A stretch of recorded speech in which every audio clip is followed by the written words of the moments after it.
It was a cold, quiet morning. Maya sat near the window of a small cafe in downtown Chicago. She wore simple jeans, a gray hoodie, and old sneakers. Her hair was tied back in a loose bun. She looked peaceful as she sipped her coffee and wrote something in her little black notebook. She always liked sitting alone watching the world go by. She wasn't rich. She wasn't famous. She was just Maya. The cafe wasn't busy that day. Only a few people sat at different tables. Some scrolled through their phones. Some were working on laptops. The soft music played in the background, and the smell of fresh coffee filled the air. Maya turned the page of her notebook and smiled quietly. But that peace didn't last long. The door opened. A tall white police officer stepped in. His boots hit the wooden floor with heavy steps. His name tag read, Officer Daniels. He looked around slowly, his eyes cold and sharp. Then he saw Maya. He stared at her for a moment too long. Maya felt his eyes on her but didn't look up. She kept writing, pretending not to notice, but Officer Daniels began walking toward her. The room suddenly felt tense. Even the music seemed quieter. He stopped right in front of her table. "You waiting for someone?" he asked, his voice rough. Maya looked up calmly. "No, just having coffee." He crossed his arms. "This isn't your kind of place, is it?" Maya blinked. "I didn't know coffee shops had a kind." The officer smirked. "Don't be smart." She closed her notebook slowly. "I'm not. Just drinking coffee." He looked at her clothes, her notebook, then back at her face. "Let me see. Some ID," he said. Maya raised an eyebrow. "Why?" "Because I said so," he snapped. Other people in the cafe were now watching. Some lowered their phones. Some held their breath. Maya reached for her bag slowly, not wanting to make sudden moves. She pulled out her wallet and handed him her ID. He snatched it. He stared at it for a long time like he was looking for a problem. You live around here?" he asked. "Yes," Maya answered. "You work?" "Yes." "Where?" "I don't think that's your business," Maya said, still calm but firm. That made him angry. "You think you're better than me?" he said loudly. "No," Maya replied, her voice soft. "I think you're making a mistake." Officer Daniels slammed her ID on the table. Then he knocked her notebook to the floor. Maya looked down at her notebook but didn't move to pick it up. People gasped. One man at the back stood up, but the officer didn't notice him yet. "You need to leave," the officer said. "I paid for my coffee." "I didn't do anything wrong," Maya replied. Daniels leaned down. "I said leave." When Maya didn't move, he did something shocking. He pushed her. Hard. She stumbled back in her chair, almost falling. Her coffee spilled on the table. Her notebook lay open on the floor, pages wet. The room went silent. Then suddenly, a deep voice said, "That was a mistake." Everyone turned. A tall man in a dark blue suit stepped forward. He looked like someone important. He walked slowly toward the table, his eyes locked on the officer. Officer Daniels straightened up. "This doesn't concern you, sir." "It does now," the man said calmly. "Who are you?" Daniels asked. The man pulled out a card from his pocket and held it up. People near him leaned in to see. Their eyes went wide. Maya looked up at the man and gave him a small nod, like she knew him. "You okay?" the man asked Maya gently. "Yes," she said. "Good. Stay seated." Then he turned back to the officer. "What's your badge number?" Daniels looked confused. "Why?" "Because I'm filing a report against you," the man said.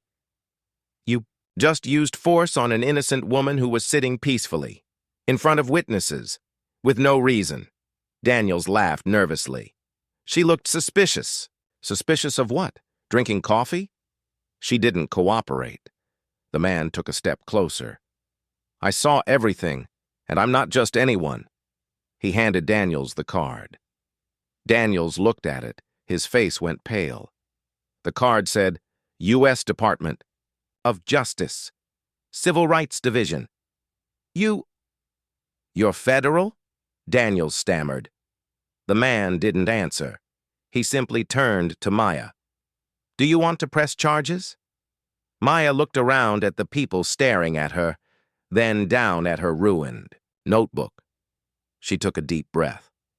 I just want the truth to come out, she said. You'll get it, the man promised. Daniels stepped back. This is all a misunderstanding. No, the man said, his voice now firm. This is abuse of power, and it ends today. The next morning, Officer Daniels sat at his desk inside the police station. His face was calm, but his hands were shaking slightly as he wrote the report. He didn't tell the truth. In the report, he said Maya refused to cooperate, that she got aggressive, and that he had to use force to protect others. He wrote it like she had done something wrong, like he was the victim. He smiled to himself after typing the last line. There, he muttered. That should shut it down. He closed the file and leaned back in his chair. But he didn't. No, someone had seen everything, and that someone wasn't going to stay quiet. Across town, Maya sat at her kitchen table. Her notebook was still wet from the spilled coffee. She carefully tore out the damaged pages, then looked at the rest. She wasn't angry. She wasn't crying. She was focused. Her phone buzzed. It was a text from the man in the blue suit. His name was Mr. Adams, a civil rights investigator. He had sent her a message. His report is false. We'll handle this. Stay calm. Maya replied with just 2 words. I'm ready. Back at the cafe, the owner, Mr. Kent, stood behind the counter, nervously wiping glasses. He had seen the whole thing. But when the officer left that day, Daniels had come back and asked him to delete the security footage, and he did. Now Mr. Kent felt sick inside. What have I done? He whispered. One of the waitresses, Jamie, overheard him. You should tell someone, she said quietly. She didn't deserve that. Mr. Kent looked down. If I talk, I lose my license, my shop, everything. Jamie paused. Then she said, sometimes silence costs more. Later that day, Maya was walking down a quiet street when she heard footsteps behind her. She turned. It was Mr. Adams. He smiled gently. May I walk with you? She nodded. They walked together in silence for a moment. Then he said, You stayed calm in the cafe.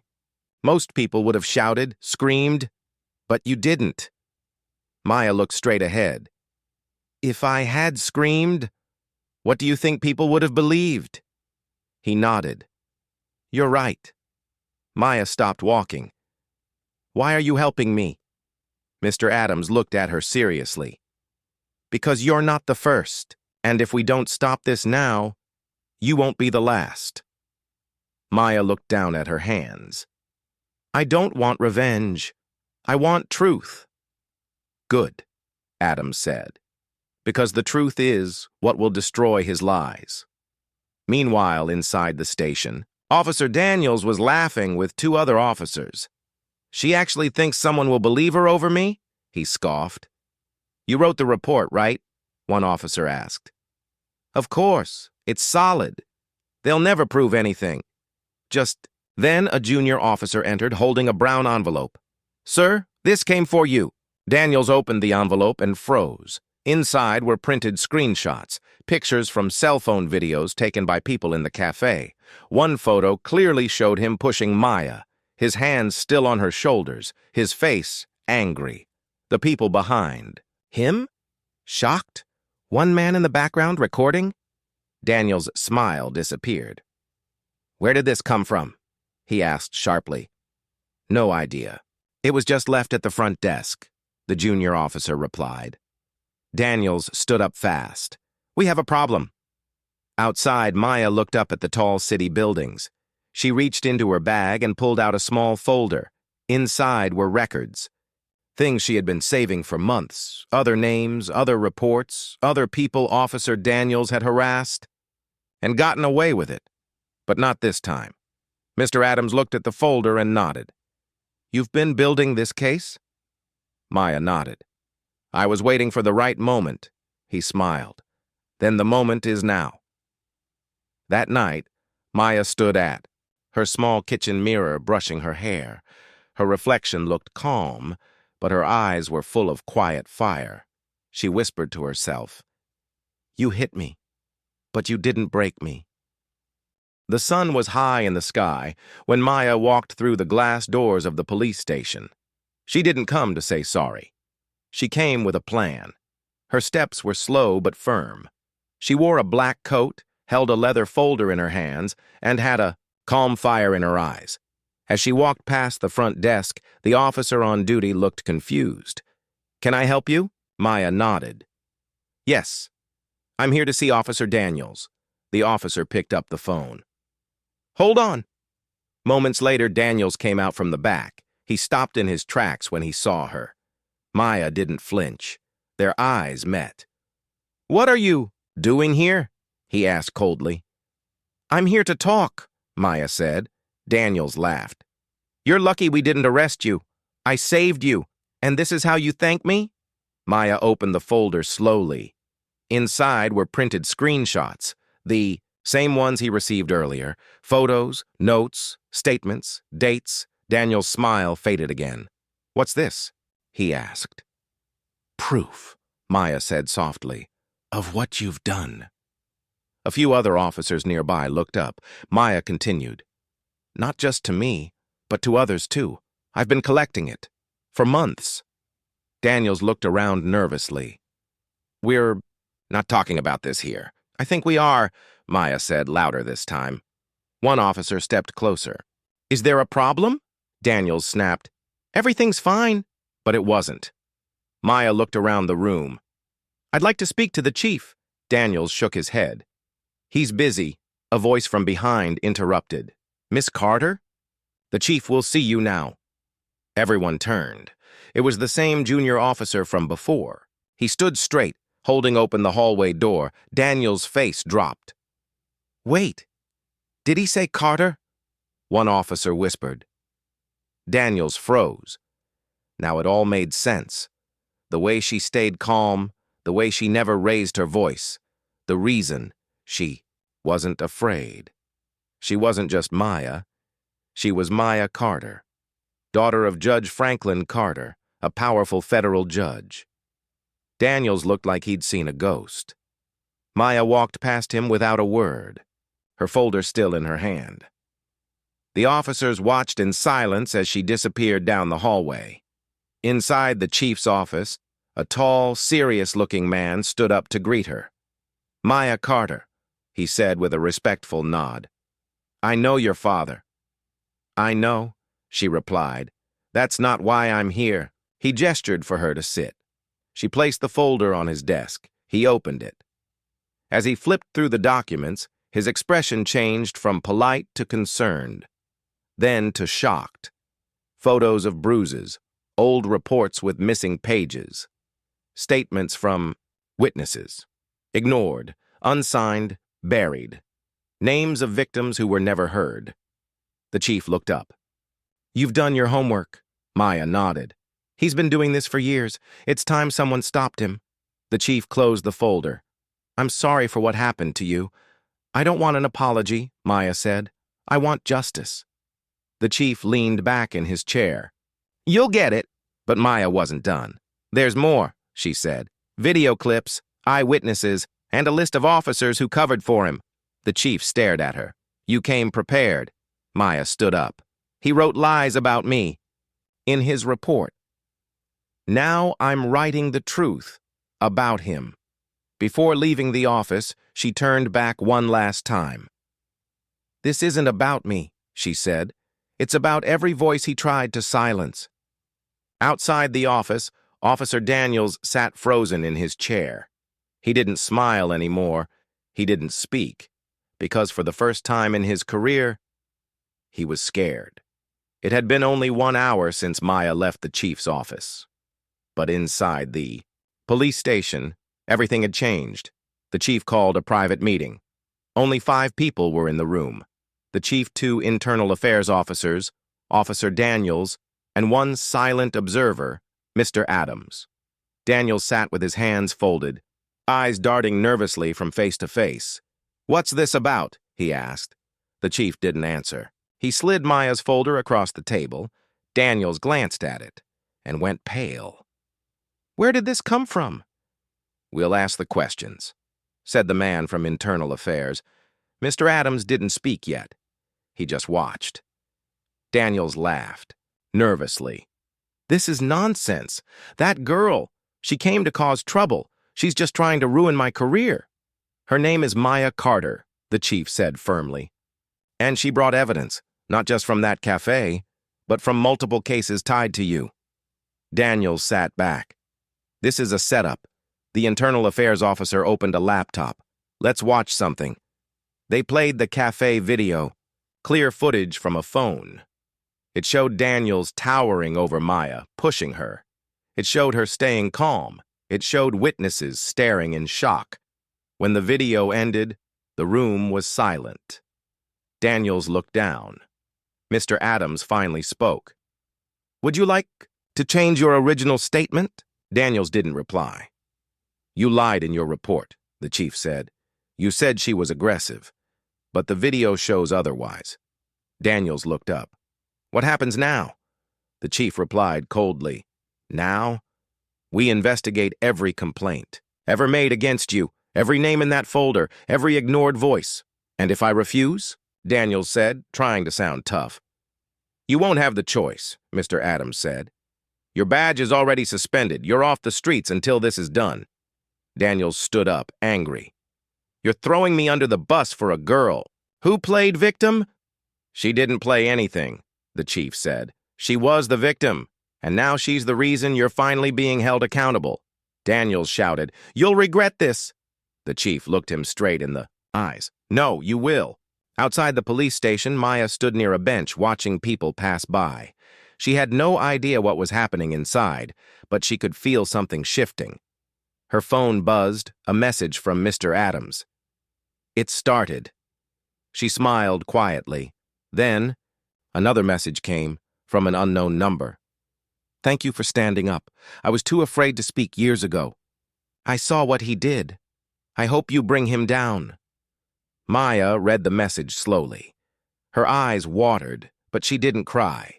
She looked up at the sky. "I'm not doing this alone anymore," she whispered. That night, the news broke. Officer under investigation. After video shows unjust force on civilian, photos of Maya appeared on screens. Her name was trending. Some called her a hero. Some asked, "Who is this brave woman?" But she didn't want fame. She wanted truth. Meanwhile, Daniel sat alone in his apartment, watching the news, sweating. His phone buzzed again and again. Messages from other officers, from reporters, from old friends asking, "Is it true?" He turned off the TV and covered his face with both hands. For years, he was the one with power. Now, he was just a man falling, fast. At the same time, Mr. Kent, the cafe owner, sat alone in his dark shop. He picked up his phone. He typed a message. "I have something to confess. I deleted the cafe footage, but I saw everything. I'm ready to tell the truth." He hit send. He had been silent too long. In the morning, Maya woke up to a knock on her door. She opened it slowly. It was a young woman holding a small child. "I know this is strange," the woman said, "but Officer Daniels hurt me too. Years ago, I was afraid, but now I'm not." Maya stepped aside and let her in. More voices were coming forward. The silence was finally breaking. Mr. Kent hadn't slept all night. The cafe was dark and empty. Chairs were stacked, and the coffee machines were off. But his heart was racing. He had just sent a message to Mr. Adams, the civil rights investigator. He had confessed the truth. I deleted the cafe footage, under pressure from Officer Daniels. I'm ready to come clean. A few minutes later, his phone rang. Mr. Adams's voice was calm. Thank you. We'll need your full statement. And you're not the only one. Mr. Kent looked out the window. Rain was falling. For the first time in years, he felt something strange inside his chest. Relief. At the police station, the chief stood in front of a full room of reporters, microphones, cameras, flashing lights. He held a paper in his hands. This morning, he announced, our department has officially opened a full investigation into Officer Daniels. New witnesses have come forward. Old cases are being reopened. We are committed to the truth. A reporter shouted. Was he protected before? The chief didn't answer directly. We are changing how we do things. Starting now. Back at Maya's apartment, her living room was full. 4 people sat with her. The woman with the child from yesterday. A former city bus driver, a young man with a scar on his face, and an old teacher with tired eyes. All of them had stories. All of them had felt powerless before. Now they were ready to speak. Maya sat, with a notebook, writing down every detail, every name, every year, every forgotten file. We have to get this right, she said. The young man nodded. He made us feel like no one would ever believe us. Maya looked him in the eyes. They'll believe you now. At the news station, a special report aired. It showed Maya walking into the police station. It showed Daniels refusing to speak. It showed Mr. Kent sitting down for an exclusive interview. I was scared, Kent said on camera. Daniels told me to delete the footage, or he'd come after my business. I'm not proud of what I did, but I can't stay quiet anymore. People across the city watched. Some shook their heads in anger, others sat quietly, remembering their own painful moments. Social media exploded. Hashtags like Justice for Maya and Truth Against Power started trending. People posted their own stories. Some said, "This happened to my brother. I always knew something was wrong with that officer." Maya is doing what none of us could. The city was waking up. The silence had cracked. Now it was shouting. Meanwhile, Daniel sat in his car. Outside the police station, watching the crowds grow, he saw signs. We believe her. No more cover-ups. Fire Officer Daniels now! He turned away from the window. His phone rang. He didn't answer. He knew what it meant. His time was running out. Later that evening, Maya sat alone on her balcony. The city lights blinked in the distance. She took a deep breath. She had become a symbol, but she never asked for it. She just wanted to be heard. She opened her notebook again. The last page was blank. The city council. Building was packed. Cameras lined the walls. Reporters waited with notepads. Officers stood at every corner. Maya stood just outside the doors, holding her notebook tightly. She had been brave before. But this? This was different. Today, she would speak not just for herself, but for everyone Officer Daniels had hurt. Her hands shook. Mr. Adams stepped beside her. "You're ready?" She nodded slowly. Then the doors opened. Inside, 12 council members sat behind a long table. Their faces were serious. "Miss Maya Carter," the mayor called out, "you may begin." Maya walked to the microphone. She looked around the room. Everyone was watching. Some people smiled. Some stared coldly. She opened her notebook and took a deep breath. "My name is Maya Carter," she began. "A few days ago, I was pushed to the ground by an officer who lied about what happened. But this isn't just about me. This is about all the people who couldn't fight back." Gasps came from the crowd. She read names from her notebook, stories of pain, stories of fear, old reports, ignored complaints. Tears filled her eyes, but her voice stayed strong. She finished with a question. How many voices need to be ignored before someone listens? The room fell silent. Then, slow clapping began, then louder. The room rose to its feet. Even some of the council members stood, but just as Maya stepped back, a loud voice shouted from the side of the room, "Lies! All lies!" Everyone turned. It was Daniels he had entered, the room quietly, without invitation. Two security guards ran toward him. Daniels pointed at Maya. "She's manipulating you. You'll ruin this city over her words?" The mayor banged the gavel. "Remove him!" As the guards pulled Daniels, "Away!" he shouted again. "You think this ends here? You have no idea who you're messing with!" Maya stood frozen, but then from the back of the room, a woman stood up. It was Mrs. Alvarez, an old victim from Daniels' past.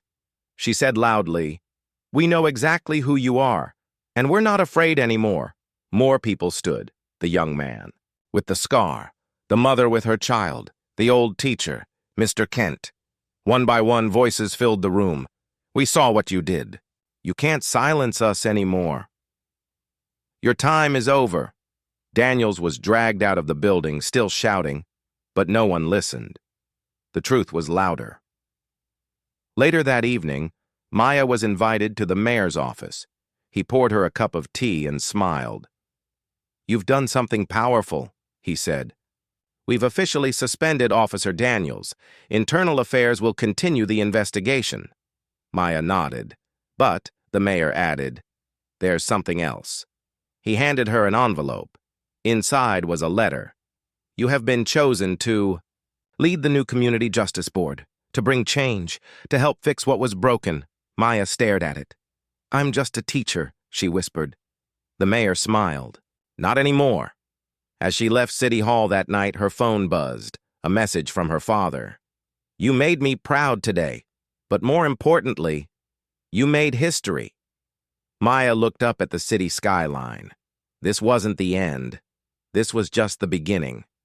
A week had passed since Maya stood before the city council. Officer Daniels had been suspended. An official investigation was underway. Victims were being interviewed one by one.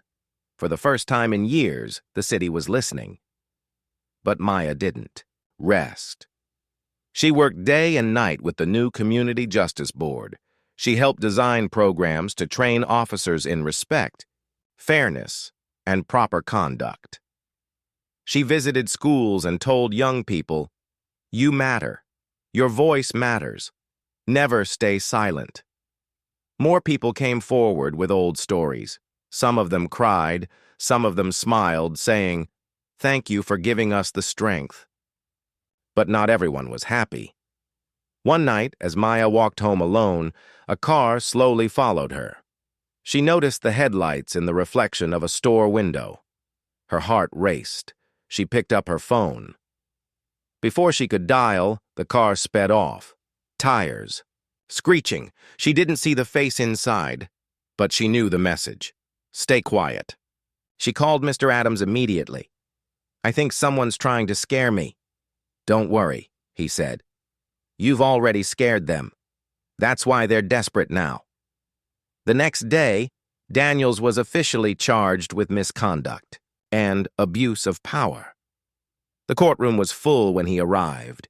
He no longer wore a uniform. He looked like a man who had lost everything: his badge, his power, and his control. Maya sat in the back row, silent. She didn't need to speak this time. The city spoke for her. One by one, victims stood and gave testimony. Clear, painful, truthful. Daniels never looked up. He had no words left. The judge finally stood. "I've seen many cases in this court, but this is different. This is about power, silence, and one brave woman who refused to back down." He looked at Daniels. "You are hereby found guilty." Gasps filled the room. Daniels was taken away in handcuffs. Maya didn't clap. She didn't cheer. She just closed her eyes and breathed. Outside the courthouse, a little girl ran up to Maya. She couldn't have been older than 8. She handed Maya a small note. Maya opened it. Inside, in shaky handwriting, it read, "You made the world safer for my mommy. Thank you." Maya smiled and hugged the girl. For the first time in a long time, she cried. Not from pain, but from hope. 1 month later, Maya stood in front of a huge audience. The mayor introduced her as the woman who helped change our city. People stood and clapped for minutes. Maya stepped up to the microphone. This time she wasn't nervous. She looked over the crowd and said, I didn't ask to be a hero. I just wanted justice. And now, I want every girl, every boy, every person to know. If someone hurts you, stand up. If someone silences you, speak louder. If someone doubts you, prove them wrong. And when the world seems too big, remember, even one voice can shake the walls of power.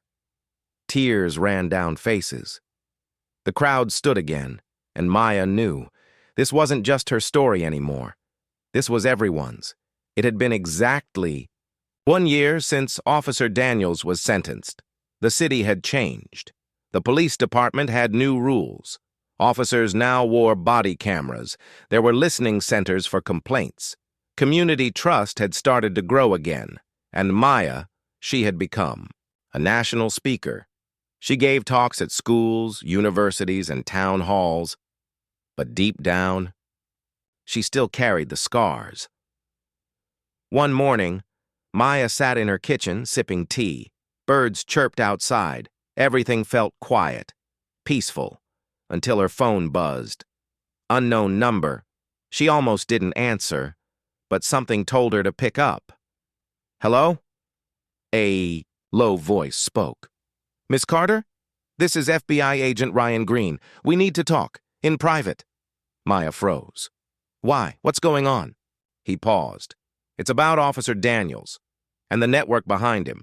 At a private meeting location, Agent Green placed a thick file in front of Maya. It was marked classified. He opened it slowly. Inside were names, photos, bank records, memos. Daniels wasn't working alone, he said. There were others, judges, lawyers, 2 senior officers, even a council member. Your case shook the city, but now we believe there's a larger system, one that's been covering up abuse for years. Maya couldn't believe her eyes. Some of the names were people she had trusted. Some had even praised her publicly. Green looked at her and said, We want your help, but this won't be safe. They'll try to silence you again. Are you ready for that? Maya thought for a long time. She had already faced fear, faced lies, faced threats, and survived. Now, there were more people out there who needed the truth.